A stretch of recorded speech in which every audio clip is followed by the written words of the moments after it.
Welcome to Shivakumar foods. నా శ్రేయోభిలాషులకు మీ కుటుంబ సభ్యులకు వినాయక చవితి శుభాకాంక్షలు. నేను ఈరోజు వినాయకుడికి బాగా ఇష్టపడేది ఆరతి చేస్తున్నానండి. ముందుగా రైస్ని నానబెట్టుకోండి. తర్వాత కొబ్బరికాయ ముక్కలు తీసుకోండి, బెల్లం తీసుకోండి, కాజు, పెసరపప్పు,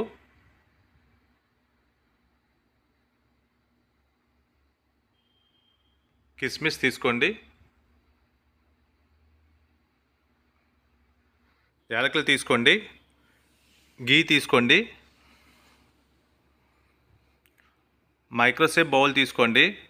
బోరోసిల్ అయినా పర్వాలేదు, టప్పర్వేర్ అయినా పర్వాలేదు. టప్పర్వేర్ బౌల్ నేను తీసుకున్నాను. దాంట్లో ఒక 2 స్పూన్స్ గీ వేసుకోండి. ముందుగా పెసరపప్పు ఫ్రై చేసుకుంటున్నాను. మైక్రో మోడ్లో పెట్టి 900 పవర్లలో పెట్టి 50 సెకండ్స్ పెట్టండి.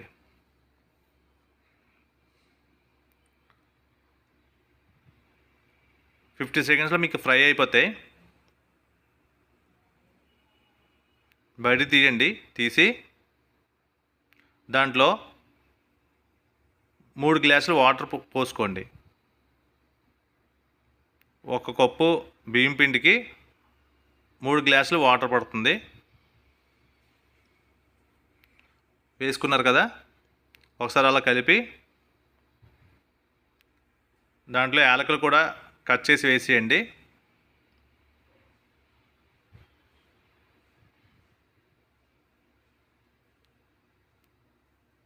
అది బాయిల్ అవ్వాలి కాబట్టి మనం మైక్రో మోడ్ మళ్ళీ ఆన్ చేసుకొని 900 పవర్ లెవెల్లో 5 మినిట్స్ టైం సెట్ చేయండి. 5 మినిట్స్లో అయిపోతాయి. అంతలో మనం మిక్సీలో రైస్ నానబెట్టుకున్నాం కదండి, అది మిక్సీ చేసుకోండి. మిక్సీ చేసుకున్నాం కదా, ఈ 5 మినిట్స్ అయిపోయింది.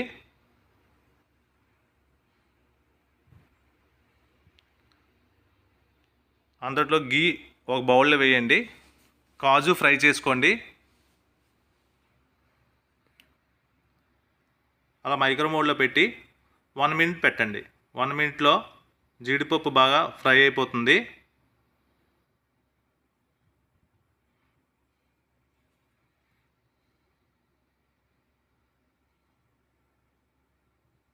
దాంట్లో బెల్లం వేయండి. ఒక 5 మినిట్స్లో మీకు మరిగింది కదండి,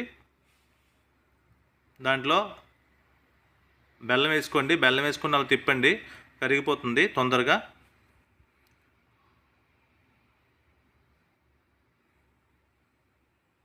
కాజు ఫ్రై అయిపోయినాయి, అది కూడా దాంట్లో యాడ్ చేసేయండి. రైస్ మనం మిక్సీ చేసుకున్నాం కదా, అది కూడా యాడ్ చేసేయండి. యాడ్ చేసి మైక్రో మోడ్ ఆన్ చేసుకొని 4 మినిట్స్ టైం సెట్ చేయండి. అలాగే యూనిఫామ్గా కుక్ అయిపోద్దండి, పొంగడం కూడా ఉండదు. అయిపోయింది టైము, చూద్దాం. చూసారా ఏ విధంగా వచ్చిందో? అంటే మీరు స్టవ్ మీద చేస్తూ ఉంటారు. ఆరతి అనేది మీకు మైక్రోవేవ్లో కూడా ఎలా చేయాలో చూపించాను. చూడండి ఎంత బాగా వచ్చిందో. పర్ఫెక్ట్గా కుక్ అయింది, చాలా టేస్టీగా ఉంటుందండి.